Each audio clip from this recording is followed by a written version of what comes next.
a juíza Ludmila Lins Grilo.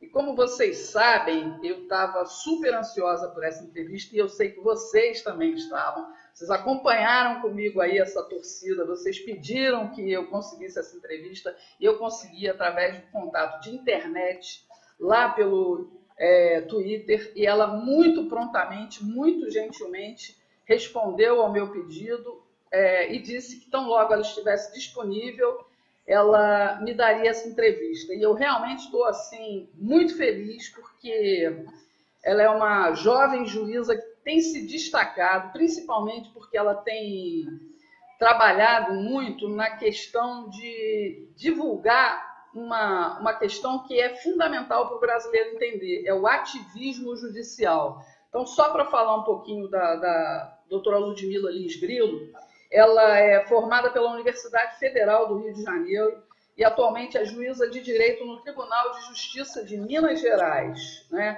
E ela tem participado de vários eventos falando sobre ativismo judicial. E uma palestra maravilhosa que ela deu, e aí eu falei, eu quero entrevistar essa juíza. E ela está aqui agora e eu não vou perder essa oportunidade.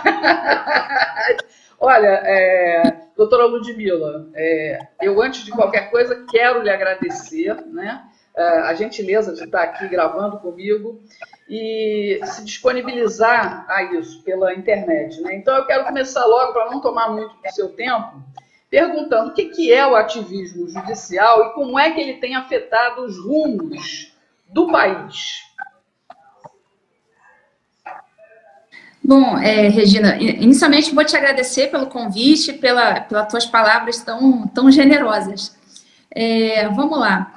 O ativismo judicial, como você falou, é um assunto do momento, é um assunto que interfere na vida de todos nós. Então, por isso, as pessoas estão mais atentas. Eu estou tentando traduzir do juridiquês para o português a questão do ativismo, para que as pessoas que não são do direito possam tentar compreender mais ou menos do que se trata e como isso pode interferir nas nossas vidas.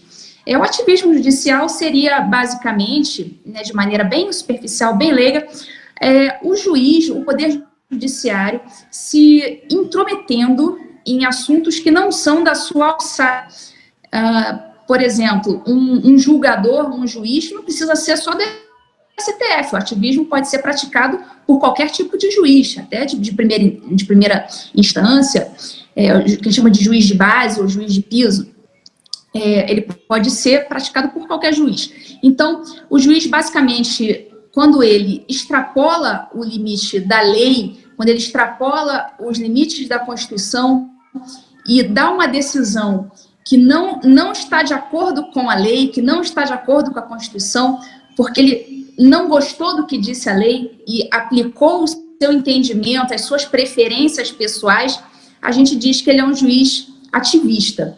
Então, a gente está vendo isso acontecer hoje muito, está na moda, e o ativismo, ele, pelos doutrinadores, a gente vê muito livro que aplaude o ativismo como sendo uma coisa muito boa.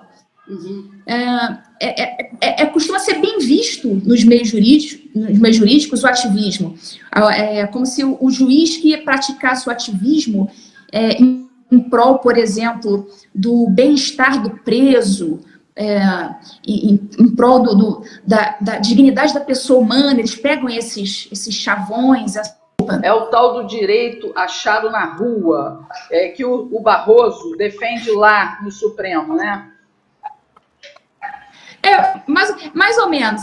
Um dos apelidos seria o direito achado na rua. O direito achado na rua, na verdade, ele é um apelido que ele é mais dado para o garantismo penal, mas a gente pode também aplicar o apelido para o ativismo nefário. Tem esse apelido, sim. Pois é, na sua palestra, que eu compartilhei, graças a Deus, teve muito acesso, muita gente gostou. Quem não conhecia, ficou conhecendo. Eu vou te chamar de você porque você é novinha, você é uma criança perto claro. de mim. Então, você naquela palestra... Não, aqui eu sou você, fica à vontade. aquela palestra fantástica, você identificou muito bem, principalmente, o ativismo que é feito na Suprema Corte Brasileira, no STF. Você deu nome aos bois, né? E aí, eu queria saber, a sociedade brasileira tem como reagir a esse ativismo judicial feito hoje no Supremo, que na verdade acaba virando uma cascata para as outras cortes, para as outras instâncias?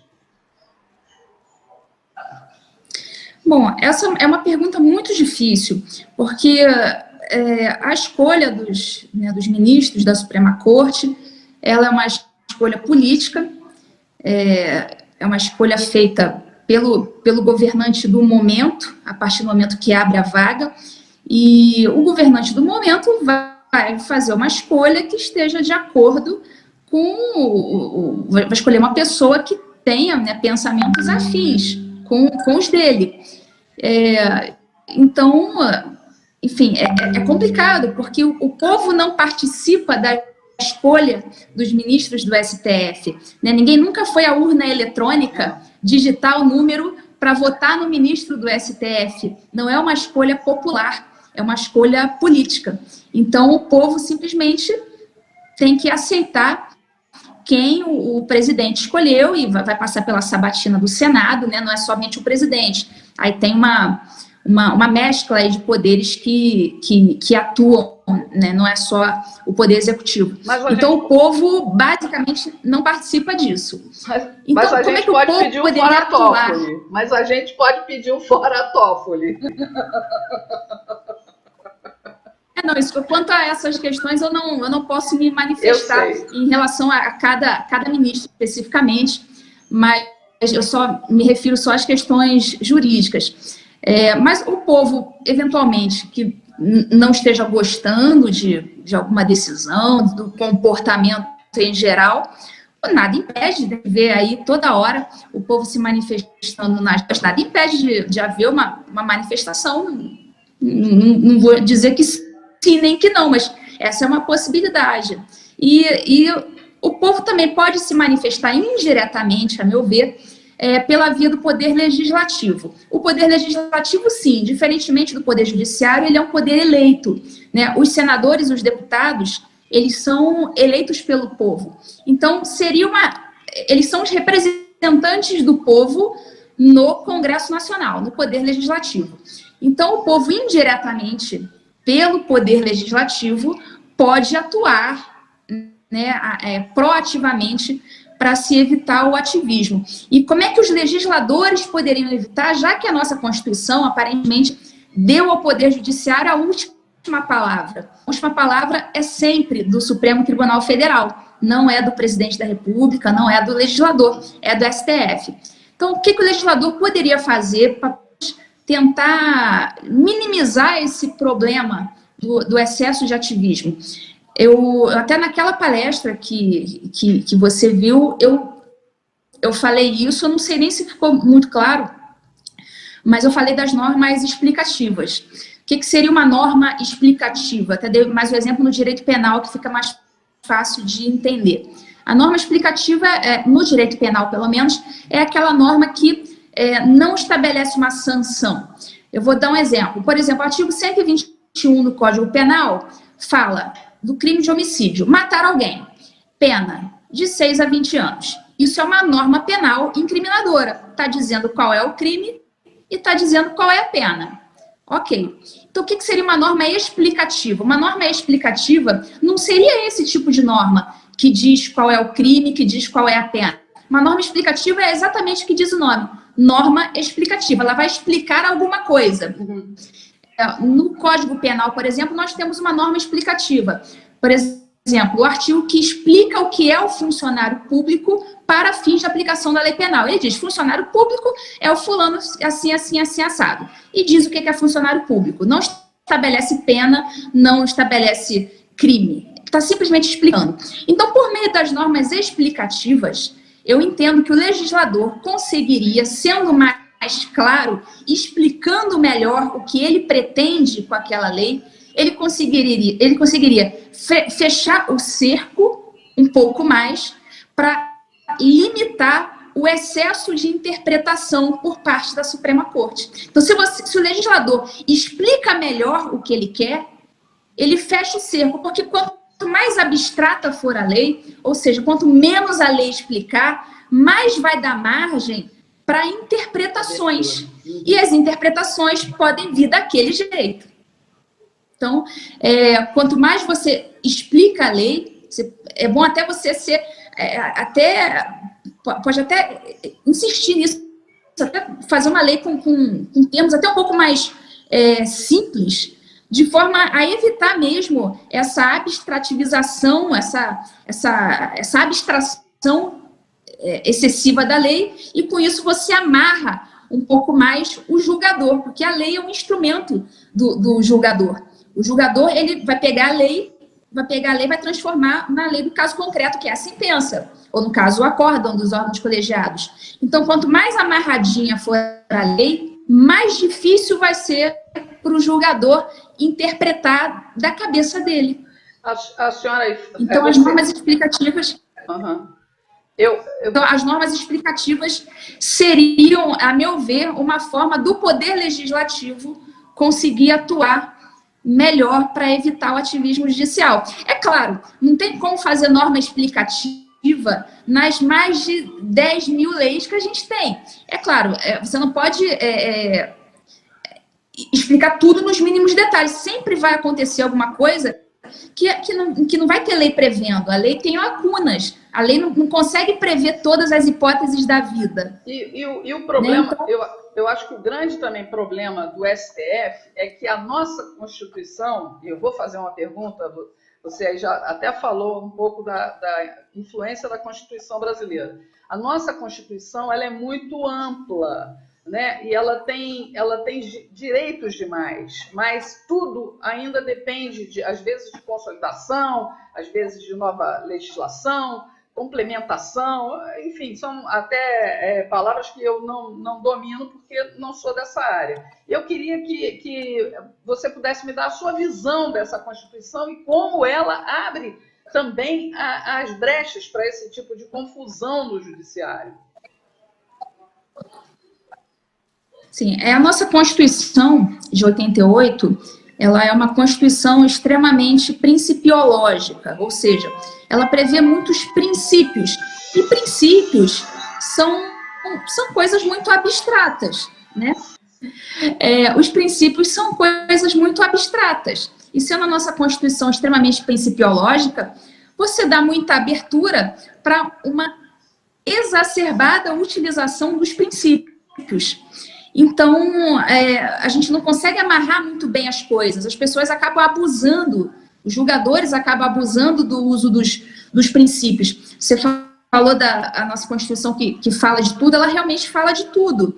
É uma Constituição que tem mais de 200 artigos, fala até na palestra que você assistiu, eu falei que tem um artigo que é muito engraçado, que fala sobre o Colégio Pedro II no Rio de Janeiro. O que o Colégio Pedro II no Rio de Janeiro tem a ver com matéria constitucional?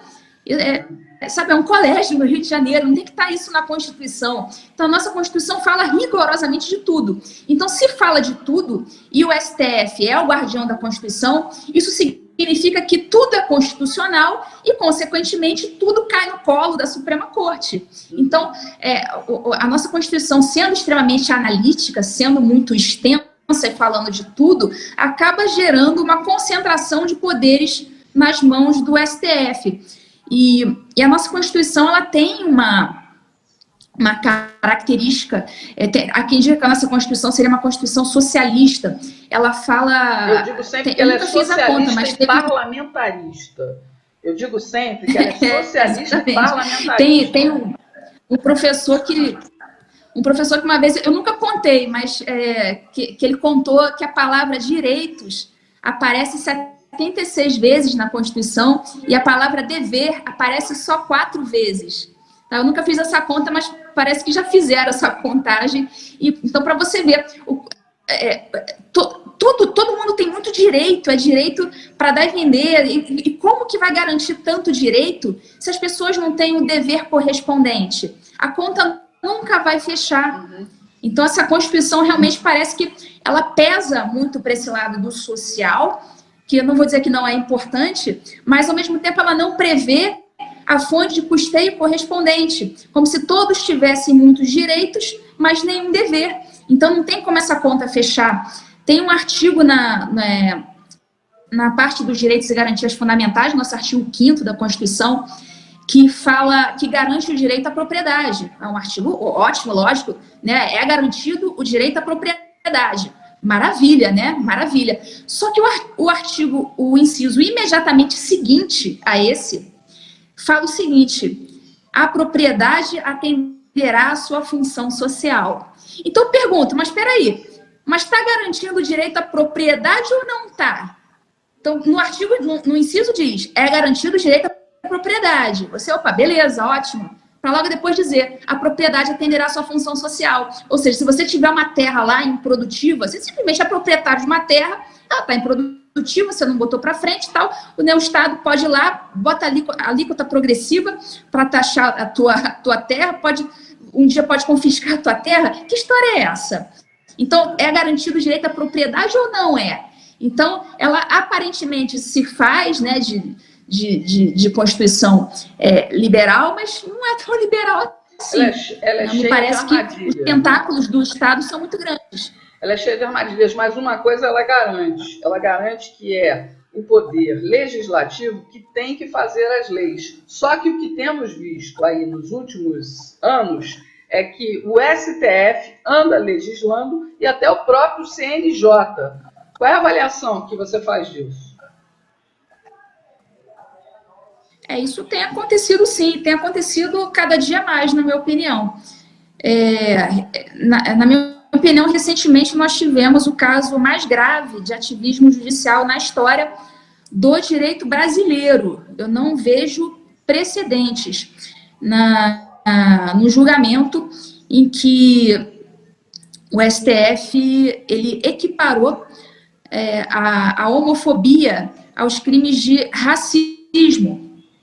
Então, a homofobia ela não é uma conduta prevista penalmente, o nosso legislador não previu isso como um crime até hoje, e um partido político entrou com uma ação no STF pedindo a equiparação ao crime de racismo. E, para nossa surpresa, ou nem tanta surpresa assim, o STF realmente reconheceu essa equiparação.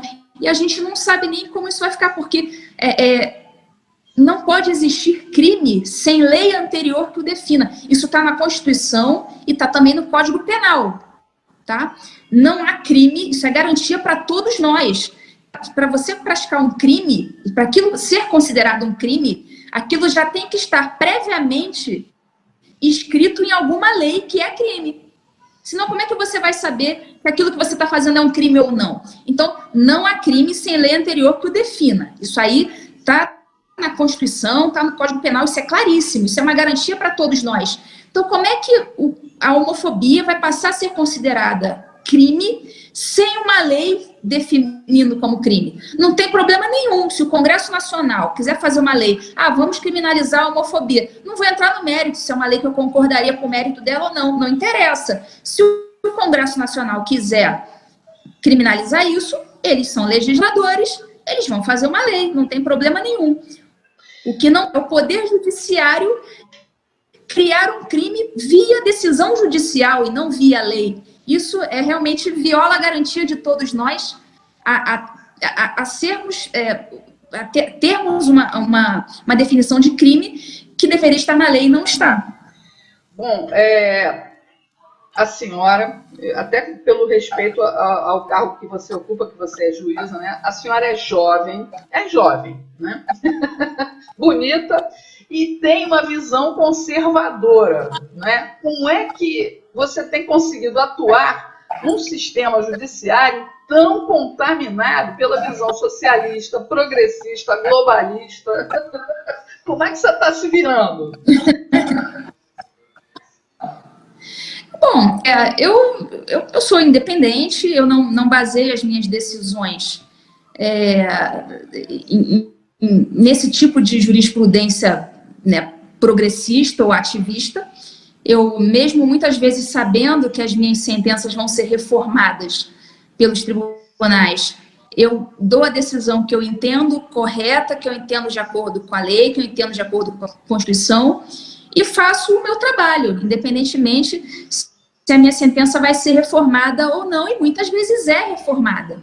O que eu não posso é deixar de dar uma decisão porque eu não quero ver a minha decisão reformada, uma questão de vaidade. Entendi. Não, eu vou dar minha decisão como eu acho que ela deve ser dada. Se quiserem reformar, reformem lá em cima. A responsabilidade social pelos efeitos dessa reforma não vai ser minha, vai ser de quem reformou. Então, eu estou completamente imune a isso. Não vejo problemas. Doutora Ludmila, eu quero fazer umas perguntinhas, que são rápidas, né? Enfim, a OAB... Sem problemas, sem pressa. Eu lhe agradeço. Eu estou muito feliz, na boa. E vou te dizer aqui, eu já estou fazendo campanha para você ser indicada para o STF, para a primeira vaga que tiver lá. Imagina. Não fique constrangida. Isso sou eu. Já falei isso nas minhas lives e vou repetir sempre. A gente precisa de juízes assim, ó, bem preparados, criteriosos, que respeitem simplesmente o que diz a letra da lei. Enfim, então eu vou te perguntar aqui uma coisa. A OAB tem tido, especialmente nos últimos anos, um comportamento ativista e ativista, né? Um amigo meu me disse até que isso começou quando eles foram criados já no governo Getúlio Vargas, 1923, uma coisa assim, para tratar do lumpenproletário, mas não vou entrar nessa história, não. Enfim, você acha que os advogados que não se sentem mais representados por essa OAB ativista podem criar, quem sabe, criar uma OAB sem partido? Pois é, eu nem me sinto muita vontade para falar da OAB, eu nunca nem fui advogada, eu terminei a faculdade, eu fiz logo a prova da OAB, passei, e nunca nem fui buscar minha carteira, porque não era a minha intenção, mas um dia, se eu eventualmente quiser exercer a advocacia, a carteira está lá, na OAB do Rio de Janeiro. Mas eu realmente nunca advoguei, não me sinto muito à vontade. Mas o que a gente vê, até nas redes sociais, está muito claro, hoje mesmo eu vi um movimento de vários advogados, né, se queixando de algumas posturas públicas adotadas pela OAB. Então, me parece que está tendo alguma reação da classe dos advogados, sim. Inclusive, muitos amigos meus que são advogados, que se queixam bastante de certas posturas, né, quando a OAB muitas vezes se coloca ao lado do que não está correto, se coloca ao lado de decisões judiciais ou faz lobby para que passe algumas leis que não são boas para a sociedade, que só privilegiam algumas pessoas ligadas à criminalidade, enfim. A gente está tendo claramente a reação de alguns advogados, sim. Mas não sei se relativamente à OAB sem partido e tal, eu já não sei dizer. Mas está tendo reação da parte deles, sim. Enfim, eu queria saber só mais uma coisa. O que você poderia dizer aos jovens estudantes de Direito que estão sendo formados por uma universidade que está totalmente trabalhada na ideologia, já sai de lá todo mundo enquadradinho no direito de ativismo, né? Então, o que você poderia dizer para esse estudante de direito, né, que está fazendo um curso que, na verdade, está sendo encaminhado para um lado que não o próprio direito, vamos dizer assim? Uhum. Isso aí realmente é um problema muito sério. As faculdades de Direito realmente estão completamente contaminadas de pensamento progressista. E eu não sei se isso tem uma solução a curto prazo. Os próprios professores já foram doutrinados, né, nesse tipo de ideologia, então eles, muitas vezes não é nem má fé, eles simplesmente reproduzem para os alunos aquilo que eles mesmos aprenderam. e a coisa vai sendo replicada ad eterno. Então, é um ou outro estudante de direito que eu vejo, um ou outro não, até pelo menos pelas redes sociais, bastante deles me procuram, me perguntam, poxa, me passa uma indicação de uma leitura de direito mais conservadora, e eu fico olhando com aquela cara assim, tipo, eu não tenho muito o que te indicar, a coisa está completamente contaminada, completamente contaminada. Indico um ou outro, até tem um livro que fez muito sucesso de dois amigos meus, chamado Bandidolatria e Democídio. Não, é um livro escrito por dois promotores de justiça, mas que trata de maneira muito, muito simples, uma linguagem muito direta, muito fácil, sobre a questão do garantismo penal, mostra a realidade do que seria o garantismo, porque o garantismo nas faculdades de direito é uma doutrina que é aplaudida. Então, fica todo mundo com aquela dosinha do criminoso. O criminoso, coitado, cheio de...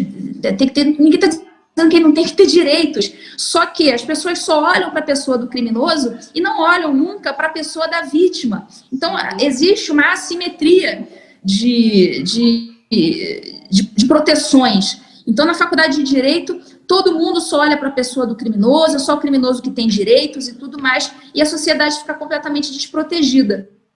Esse tipo de ideologia é completamente predominante. E realmente não há muita bibliografia conservadora para indicar, não tem.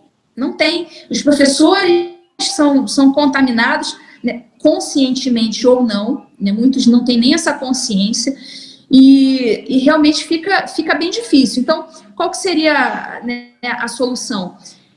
Frequenta as redes sociais, deixa de ter preconceito quando falarem para você, por exemplo, Olavo de Carvalho é da filosofia, não é do direito.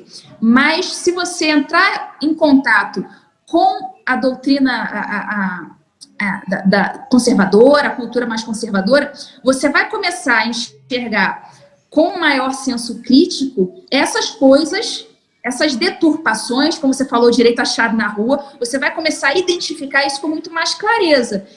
Então, não tem como dissociar a filosofia do direito. Então, se você faz leituras mais conservadoras, como do professor Olavo, que é acessível a todo mundo, né, deixando um pouco o preconceito de lado, você vai escutar, o professor Olavo, aquele que fuma e fala palavrão, deixa esse preconceito de lado, dá uma lidinha no que diz o professor, dá uma lidinha no Bandidolatria e Democídio, dá uma lidinha no Crime e Castigo, Reflexões Politicamente Incorretas, um livro que foi relançado ano passado, do desembargador extremamente conservador, Tribunal de Justiça de São Paulo, e o falecido Volney, que é um livro maravilhoso, que realmente descortina, foi um dos pioneiros no Brasil a denunciar essa cultura da bandidolatria. Inclusive, esse livro, essa expressão surgiu nesse livro. Esse livro foi relançado. Recomendo para que os estudantes leiam esse livro e tentar se descontaminar, começar a se descontaminar um pouco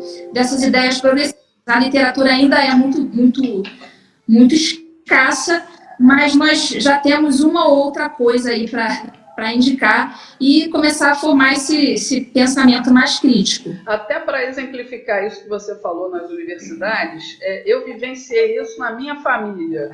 O meu sobrinho, filho do meu irmão mais velho, fez Direito na Universidade Cândido Mendes, no Rio de Janeiro. E ele realmente lá, a cabeça dele mudou, né? Porque o meu irmão mais velho pensa como eu, conservador e tal.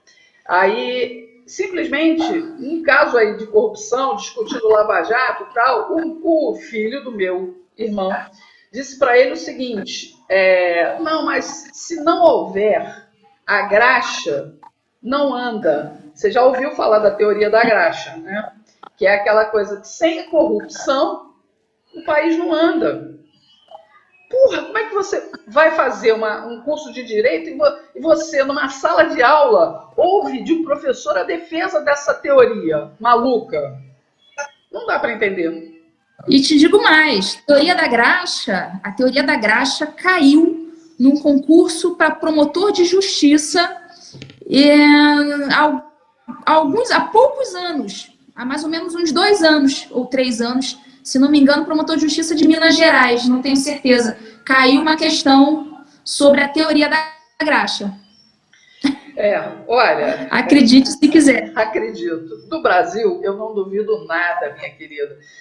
Doutora Ludmila, eu repito aqui a minha admiração profunda pela sua capacidade, sabe, de justiça e pela sua força de trabalho, pela sua voz, que é super importante essa participação na divulgação de uma forma simples, né, direta e objetiva para que o povo entenda mais o direito brasileiro, né? E que a gente possa defender os nossos direitos com justiça real, né? Aquela preto no branco, né? E que, juro, desde que eu ouvi as suas palestras, eu virei fã e já estou em campanha para que o seu nome vá para a Suprema Corte do Brasil. Não leve a mal, mas é uma torcida. Não, de jeito nenhum não. Uma pessoa como você lá é o que precisamos. E se depender de campanha pública, sou eu aqui a sua cabo eleitoral. Muito obrigada mesmo. Eu que te agradeço o carinho, Regina. Obrigada. Eu agradeço pelas palavras e sucesso aí no teu trabalho, né, desse trabalho que você faz de enaltecimento da nossa cultura conservadora. E só a mídia independente pode fazer isso, né? Estou aposentada das empresas estabelecidas, mas retomei o amor até pelo meu jornalismo através das mídias sociais. Mais uma vez, muito obrigada, bom descanso e bom trabalho. Que Deus lhe abençoe abundantemente. Obrigada. Tá bom? Muito obrigada. Beijo grande. Fica com Deus também. Beijo.